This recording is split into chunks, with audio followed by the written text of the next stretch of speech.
की जर आपल्या शास्त्रानुसार एखादं मुख्य रत्न आहे, ते रत्न धारण करण्याची जर समोरच्याची फायनान्शियल कॅपॅसिटी नसेल किंवा काही कारणास्तव पण त्याच्याबद्दल जी एक गैरसमज पसरवला गेला आणि त्याची जी एक आर्टिफिशियली व्हॅल्यू वाढवलेली ही खूप जास्त वाढवलेली आहे. उदाहरणार्थ तुम्हाला सांगतो की मागे यूट्यूबवर काही मी व्हिडिओज बघितले की सुलेमानी हकीक जो आहे हा अस्सल जर सुलेमानी हकीक असेल तर तो हातामध्ये ज्यावेळेस आपण धरू त्यावेळेस आपल्या हातावरचे जे केस आहे हे कट होत नाही किंवा आपल्याला गोळी लागत नाही, ब्लेड आपल्यावर चालत नाही.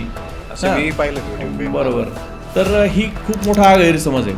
हां, सुलेमानी हकीक जो आहे ओरिजिनल हा जर धारण केला गेला, विधीनुसार जर धारण केला गेला तर त्याचा एक खूप चांगला परिणाम असतो की तो आपल्याला नजरबाधेपासून वाचवतो.